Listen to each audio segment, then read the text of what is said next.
The Sarentu Way, written by bluetheseraph. Chapter 1, Prologue, 2146. Ika'ri.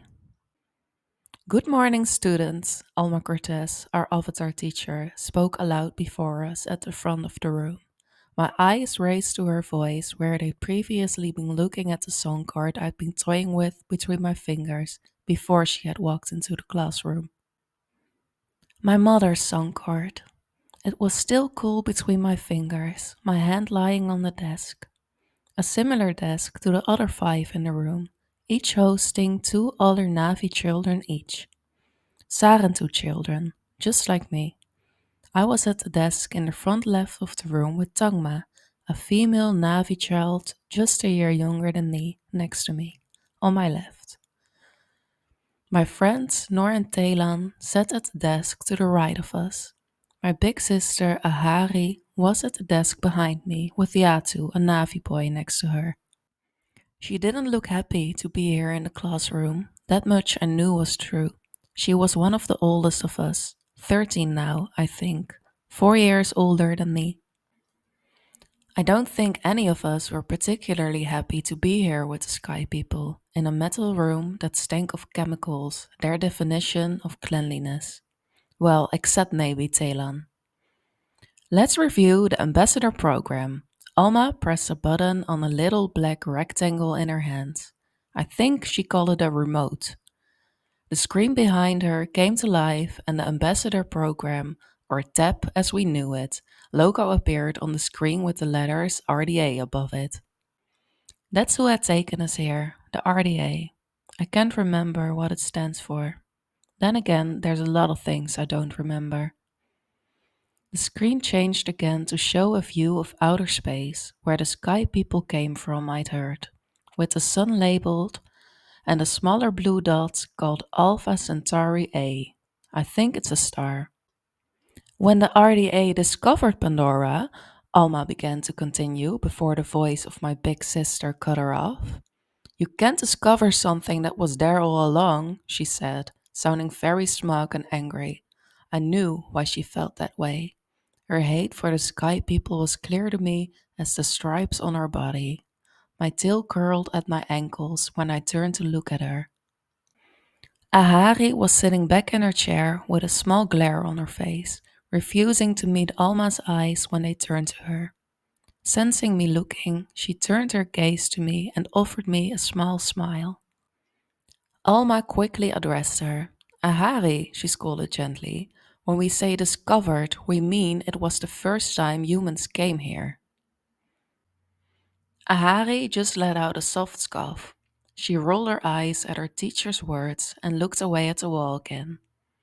I felt my ears flatten a bit before turning my eyes back to Alma when the screen changed again, showing two avatars standing with two Navi out on Pandora itself. Outside, home, Pandora. My ears perked up a little and my tail began to swish just barely in my seat. I longed for the outside. Even just from this image, it looked so vast and beautiful. The floating mountains in the background against the blue sky, the tall trees that covered the landscape in lush greenery. I could practically hear the sounds of the forest, even if I didn't remember what it was like out there. The calls of animals, the gentle trickling of a stream into a lake, a roaring waterfall, and the gentle rustle of the foliage in the breeze. Beautiful imagined moments, but only illusions in my head at the end of the day. Mercer would never let us go outside, and if he wouldn't, Alma wouldn't either, no matter how much we longed to go out. I saw the two avatars dressed in the same attire we children were, camouflage pants with t-shirts, proudly displaying the TAP logo across the left breast over where one's heart would sit below in their chest. Ahari told me she hates these shirts too, that it isn't normal for Navi to wear the scraps of the Sky People. But it was all we knew now, all we had. When we arrived, Alma continued as she looked at all of us, we came to realize that this was an opportunity to create beneficial relationships with the indigenous peoples.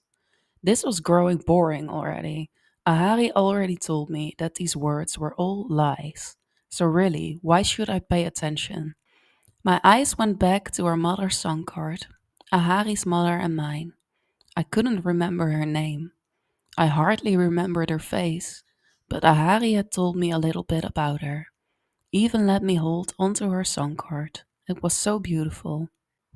I wish I had one of my own, beautiful as hers. As I fiddled with the beaded string, I heard my sister's singing voice behind me. She was humming a Sarentu song. One she sang to me, to us all, almost every night when we had bad dreams or couldn't sleep. It always puts us at ease. Some of us cried hearing it the first few times Ahari sang, but we loved it, even if none of us remembered the words. I could hear Alma continue speaking as the screen changed to show a grow tankard for an avatar body, but I wasn't really paying much attention to the screen anymore. We created avatars, our teacher continued, much like my own that you see in front of you, walking and speaking before you, to help create relationships with the Navi. I grasped the song card softly in my hand as my tail flickered side to side at my feet.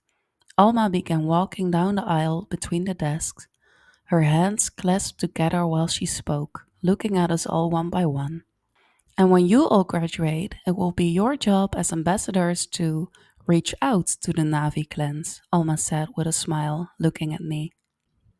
Her eyes on me made me shrink a little into my seat, clutching the song card between my fingers. And, too, Alma was cut off by the loud sound of the door to her classroom being opened.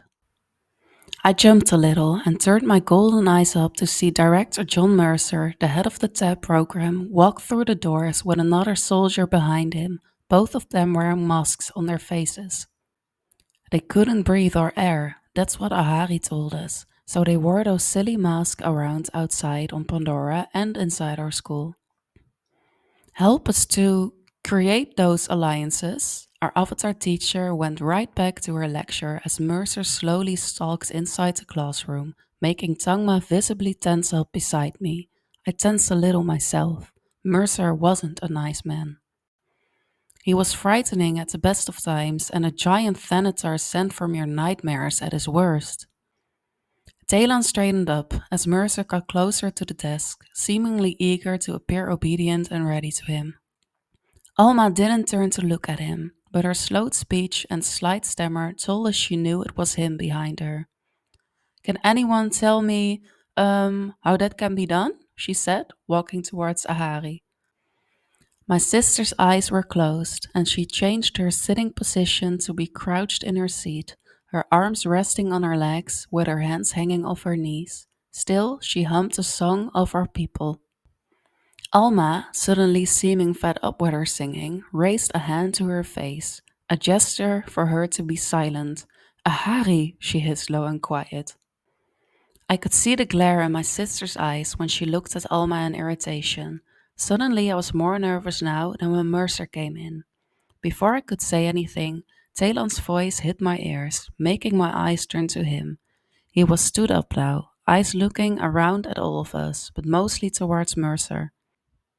The RDA can share their medicines, technologies, and knowledge, he said with a little more enthusiasm than I know most of us would have used saying such a sentence. Then again, Talon had always been a little strange. He seemed to prefer the sky people over us.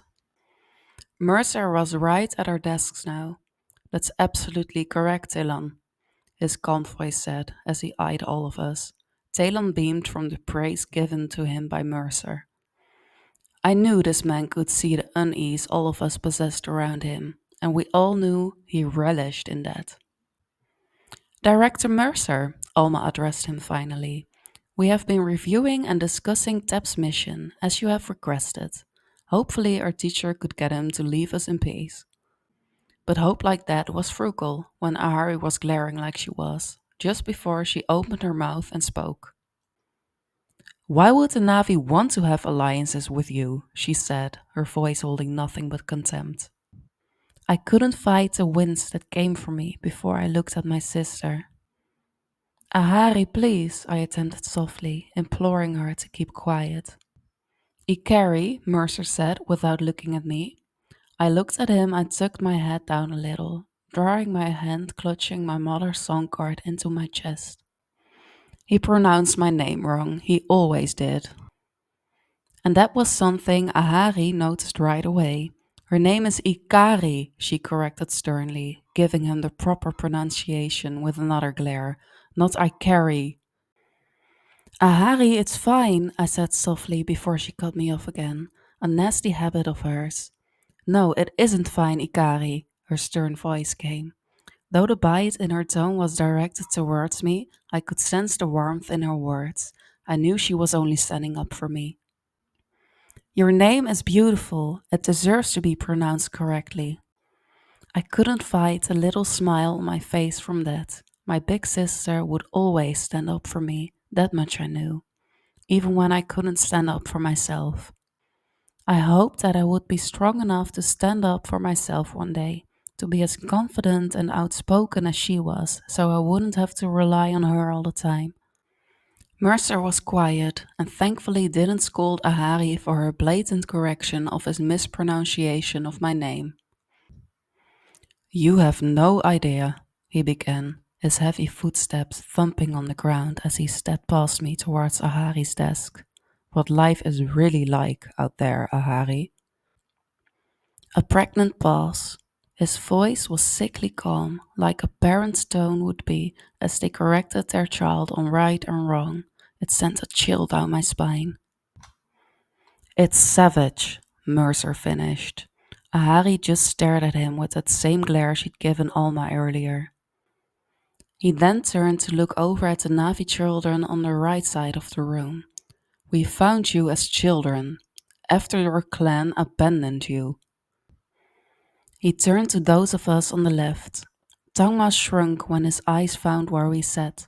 I was tempted to do the same myself, feeling like a hexapede in the sides of a starving Thanator. He smiled just a little, looking at Ahari, then to us all once again. We have given you a future, a purpose. That is why we so generously created TAP after we found you, left for dead those years ago. For you all to learn and grow, to become the future peace, for Pandora. That did sound nice. If our clan had truly abandoned us, contrary to Ahari's words, then Mercer and the RDA were truly our saviors. Could that be true though? Were we really abandoned by the Sarentu?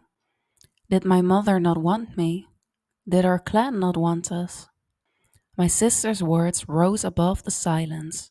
Our clan would never have abandoned us, she insisted from her sitting position, her tail swishing, raised in irritation. Her head turned and her eyes found me. He's a liar, she said, her language turning from Sky People English to her native tongue of Navi. Mercer hated us talking in Navi. I could see on his face he was growing irritated. Ahari was pushing it too far, and any further would end up with her getting punished or worse. Sister, stop! I replied back in Navi out of pure instinct, lifting the hand that had our mother's song card wrapped around it and between my fingers. My blood ran ice cold when I saw Mercer's eyes glance to me, then down at my hand. Quickly, I scrambled to hold the song card to my chest when he began to take slow steps towards me. I allowed you to keep that dirty trinket, his words came as he walked, under the condition that it was to stay in your bunk, Ika'ri. Isn't that right? Hmm? He pronounced my name wrong again. My ears flattened as I looked at my hand, then back at Mercer, holding my wrist close to my chest. I wouldn't allow him to take this, not my mother's song card, not when it was all I had of her. Mercer's hum came next as I looked at Alma, then at Tangma and the rest of my classmates. They were all looking at me. Suddenly, I felt smaller than a trickster mantis, and all I wanted to do was disappear, to be anywhere but here. I saw his hand reach out as he stared me down. How could a living being shorter and smaller than me make me feel like I was the weakest thing in existence? Hand it over, Ika'ri. A small whine left my throat involuntarily as I slowly reached to give the songcard to him. To give in rather than fight. After all, there would be no point in arguing it. It would only lead to punishment for Mercer. But before my hand could reach more than an inch from my chest, I heard a chair being moved and suddenly Ahari was leaping over her desk to my side. Quickly, she snatched the song card from my fingers with her left hand and grabbed Mercer's wrist with her right when he tried to snatch it back from her. We could see the shake in his arm as he strained against Ahari's hold. She was stronger than him. My eyes widened as I watched my sister take the turn to stare Mercer down, fierce as a hammerhead defending its young, and that fierceness was to protect me. It was our mother's, she said, holding the song card up slightly as Mercer continued to struggle to free his arm from Ahari's grasp. It is not a dirty trinket, and it belongs to Ika'ri. She may take it wherever she pleases. You don't even know what a song card is, so you have no right to take it from her. Mercer's jaw locked as they stared each other down, his fists clenching in the air. Ahari, he said. His voice was calm, but there was an angry edge that lay beneath his words. His eyes were angry too. I could see it clear as the mask on his face. It's just a broken string. I know that it's difficult for you and Ika'ri, but you have to accept that your mother abandoned you, left you for dead. I looked at Ahari and I could tell his words got to her. Her jaw clenched and her tail swished behind her in irritation, staring at the man before her. The man who now sheltered us but held us as captives in the place we were meant to call our home. I knew I had to stop her before this got even worse. Sister, please let him go, I spoke to her in Navi. I knew it would irritate Mercer to hear it, but right now all I cared about was making Ahari sit back down. This confrontation was starting to scare me. You got the song card back, please. Ahari's eyes softened as she looked at me. My words hit home and she took a deep breath before turning back to Mercer. Unfortunately, I couldn't stop what next came out of her mouth. Liar! The others gasped as she let Mercer go and stepped away from him to my side, placing a protective arm across my collarbone and handing me back our mother's song card. Gently, I let my head lean into her chest as I closed my eyes only for a brief moment. I felt safe with her near me, my big sister. Matsmuke. When I opened my eyes, I could see Mercer look between the both of us. Alma stood not too far behind, near where Talon sat with Nor. Both of them looked bewildered, but in Talon's eyes I could see a hint of uncertainty and fear. He backed up from us enough to look over the entire room of Navi children, each of us bearing the same mark on our face, under our left eye, the mark of the Sarentu. You know the rules, he spoke aloud, addressing us all at once, while I still clung to my sister in the song card. No physical contact. No dinner for any of you, were his final words, before he turned to start walking out of her classroom. Talon got up quickly and began to attempt to speak, maybe to reason with Mercer, but a swift bang of the graying man's hand on his desk was enough to silence us all. He left the room swiftly, with the other soldier behind him, leaving us all in the quiet room with our teacher. Alma looked at Ahari and I with an apologetic glance before taking a deep breath and resuming her lecture as she walked back to the front of the room. My sister looked at me as I looked to her, before she gently brushed her nose against my head in a tender nuzzle, before she went back to her seat, giving me one last comforting squeeze before letting me go. I let out a breath I didn't know I'd been holding and just clutched the song card to my chest, my tail curled around my ankles on the ground. I really did just want to disappear. And at that moment, I really wish I had. That night, I was awoken by voices in the bunks next to me. My belly was empty from the lack of food, so I already wasn't sleeping well. But when I heard the voices were Navi, I quickly blinked sleep away to see what was going on. Nor, wake up! I heard Ahari speak to Nor in his bunk as he groaned and thrashed about on the bed. He was having a nightmare again. Another Navi girl, Rinella, was there with my sister to wake him from his dream. I think she was around Ahari's age, I think 12. Nor and Taylor were closer to me, being about 10 years old, whereas I was only 9. Ahari's hand touched his ankle gently, but it was enough to jolt him from his sleep, eyes wide as they looked around in the dark to spot Rinella and my sister at the foot of his bed. "We're with you, Nor," Ahari said. "It's okay." I saw Taylor awake now too in the bed below Nor's. I looked below mine to see Tangma still asleep. I envied her being such a deep sleeper, even on an empty stomach. Quickly, I hopped down from my bunk to walk over to my friends. "It's okay, Nor," I said in her native tongue. We were alone in our quarters, so it only made sense. "We're here. Just take deep breaths." I could see Nor look at me, and slowly but surely he did as I said, taking slow, deep breaths, in through his nose, out through his mouth. Gently, I reached to take his hand in the hopes to ground him a little. His hand squeezed mine as he pulled his knees into his chest, clearly still shaken. "I had a dream again," he spoke, his voice wavering. "The night they took us." Nor was suddenly cut off by Talon's foot lifting up to kick the bottom of Nor's bed in clear irritation, and my eyes looked down at him immediately. "You're supposed to be speaking English on base, Nor," he said. I could tell that irritated Nor, and Ahari too. He let go of my hand and leapt over the side of his bunk to drop down and crouched on the ground next to Talon's.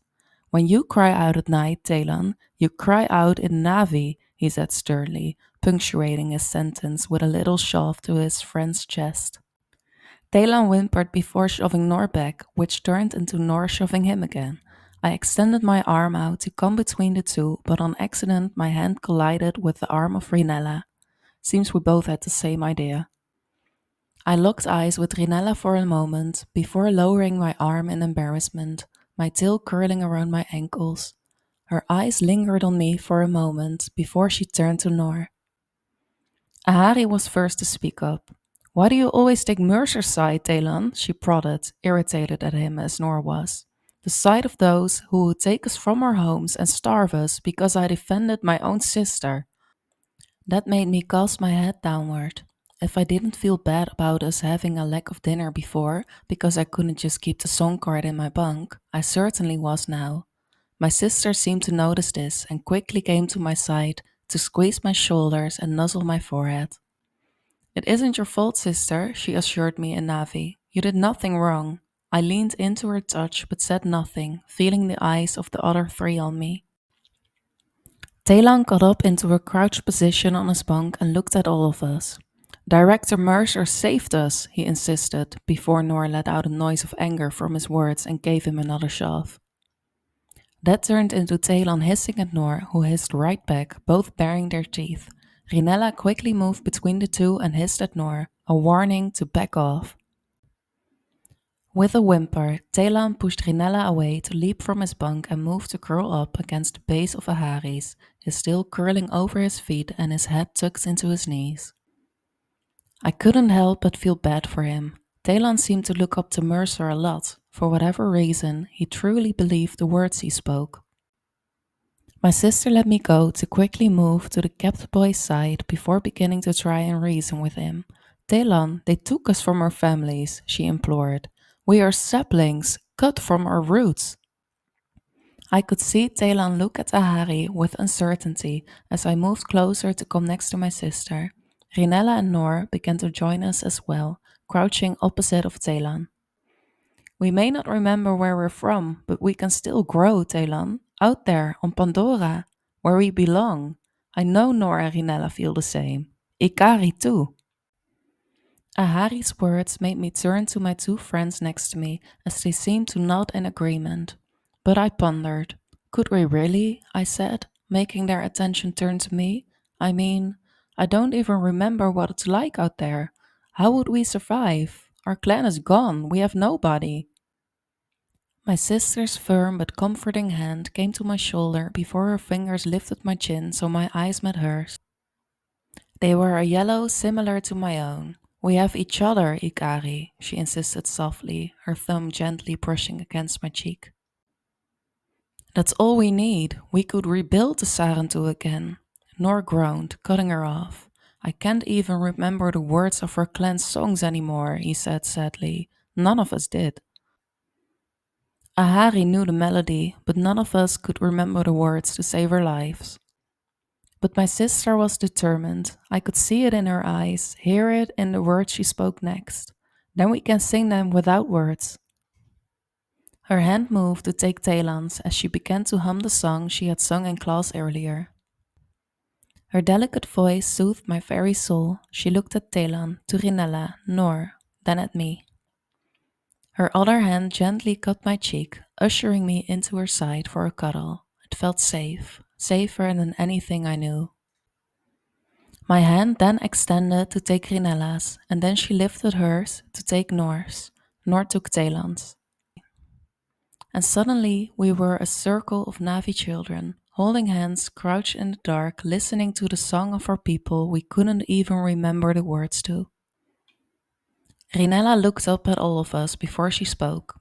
We can't let them strip the Navi out of us, she said softly, Ahari's determination and spirit reaching her. I had to admit, it was touching me too. I nodded to her in agreement. We have to do something before it's too late. We are stronger than them now, Ahari insisted, looking down at me. I felt it today in the classroom with Mercer when I was defending Ika'ri. I smiled softly, looking up at my big sister. He did look like he was really struggling to get out of your grasp, I said, remembering the shaking of his arm clearly. Maybe we could leave. Maybe we could actually have a real life out on Pandora, even without our clan. And who knows, maybe they weren't all gone. Her arm gave me a gentle squeeze as she held me to her side. We can end this, tonight, she said with nothing but determination and hope in her voice. And despite all odds, it made me determined and hopeful too. Quietly, we all got up and carefully moved to sneak out of the barracks. Silently, we made our way down the halls towards the door that would lead to the exit of the TAP facility, Taelan picking up a screwdriver on the way past one of the rooms at Ahari's instruction. We're going home, little sister, Ahari whispered to me, her hand on my shoulder, as Taelan worked to break the fuse box to the electronic lock holding the last door shut, the door between us and our freedom. Freedom, home, it was all so close I could almost taste it. Nor was watching over Taelan's shoulders to help him while a crouched Rinella kept watch. Suddenly, with a few more twists, the red screen showing the door was locked turned green just before it opened. Good job, Taelan, Ahari praised, giving him a nudge on the shoulder before we all quietly began moving low out the door. We have to hurry, stay quiet and keep close. Rinella, stay next to Ika'ri. Rinella did as she was told and stayed at my side as we moved crouched across the floor into the dark hallway. We only have a few minutes breathing their air before we're going to need masks, Ahari said as we all moved over to press ourselves against the opposite wall. There it was, the door to our freedom. It was in sight, so close. But suddenly each of us jumped in shock as an alarm rang and the lights came on. A soldier's voice was heard as footsteps walked toward us. We found them, they shouted. We had been caught. Quickly, I ran to Ahari and clung to her tight, our mother's song card between my fingers, as around the corner John Mercer walked into view with about 5 soldiers trailing behind him. Taelan ran to hide next to Noor, while Rinella stood firm with me and Ahari.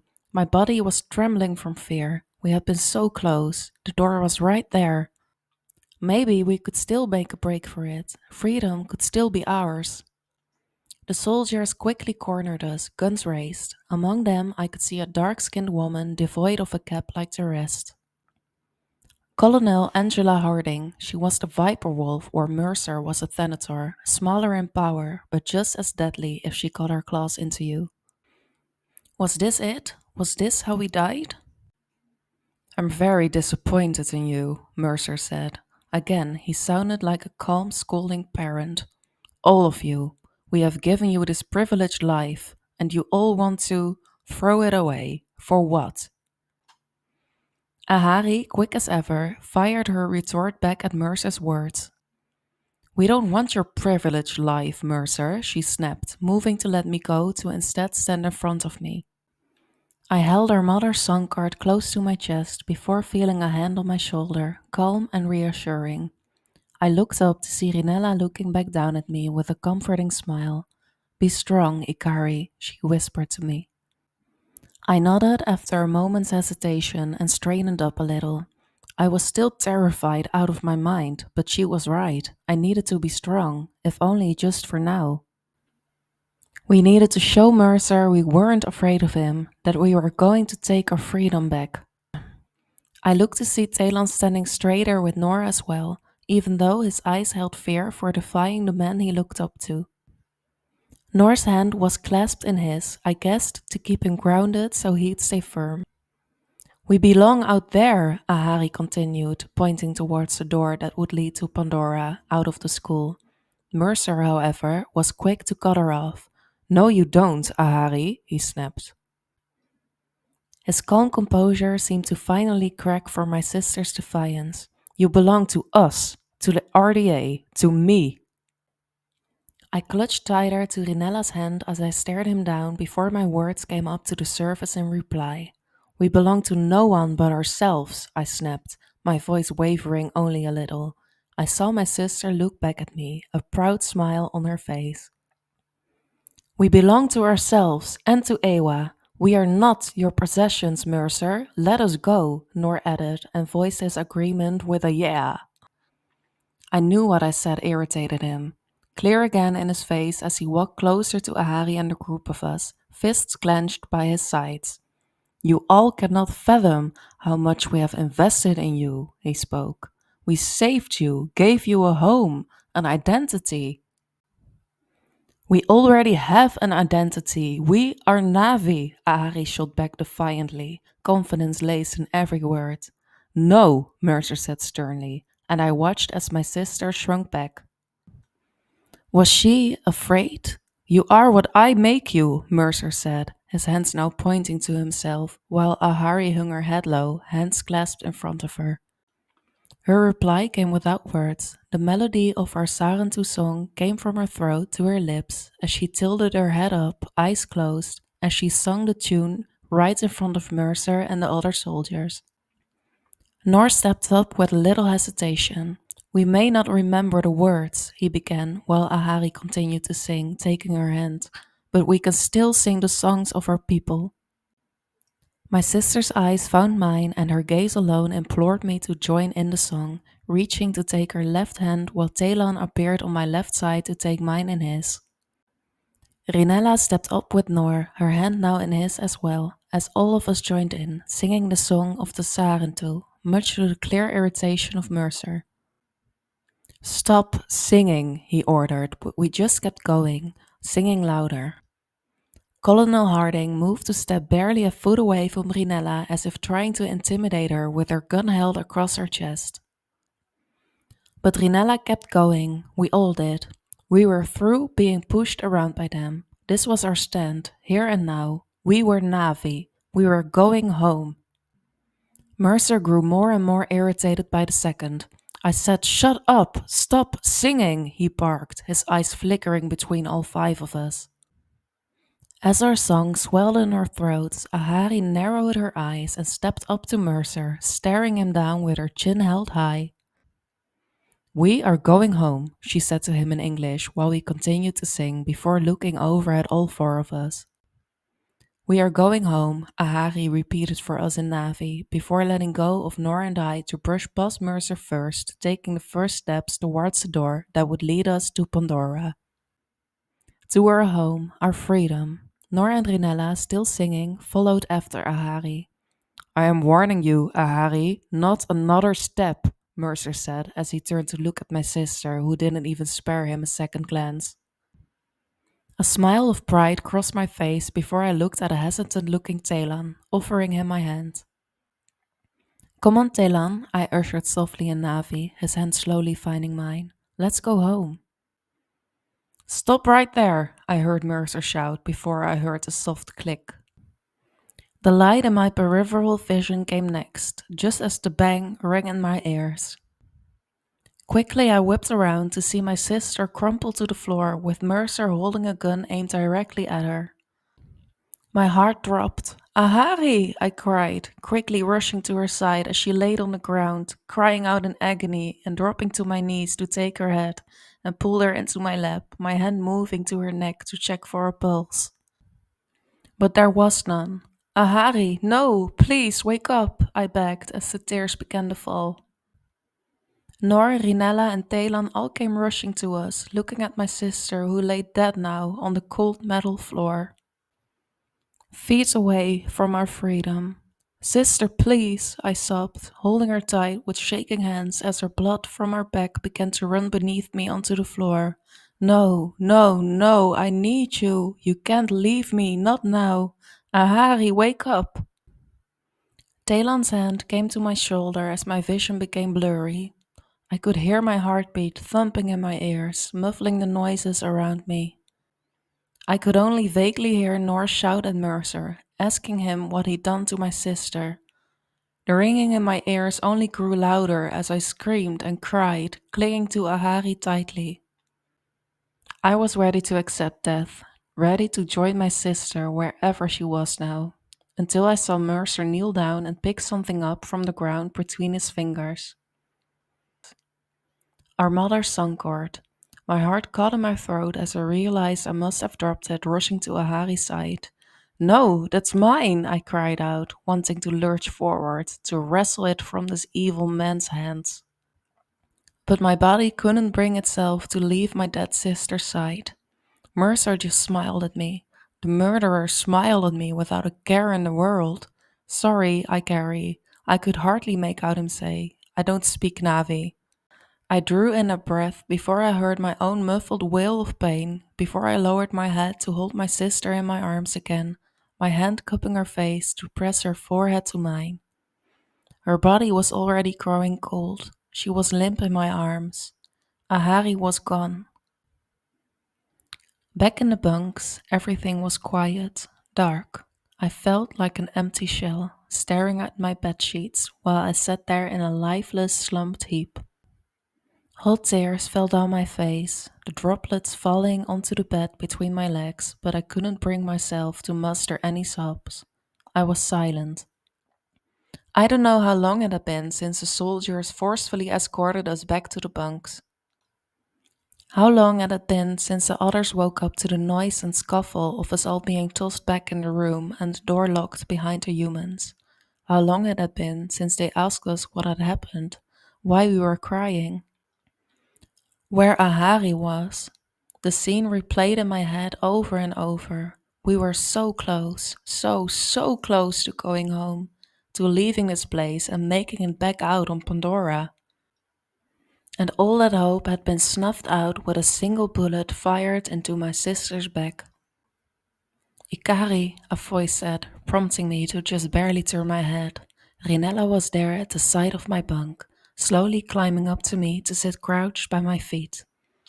I could see the worry in her eyes, the concern, and the anguish hidden beneath. She was grieving Ahari too, we all were. Ika'ri, you have to sleep, Rinella softly spoke, reaching a hand out to dry a rolling tear on my cheek I hadn't even realized was there. You're exhausted, and if you stay up longer, you will end up crying yourself sick. I just shook my head slowly and looked back down at the grey bedspread. I wanted to vanish today, I whispered. I could hear the hoarseness in my voice, scratchy and rough from crying and screaming in grief and anguish.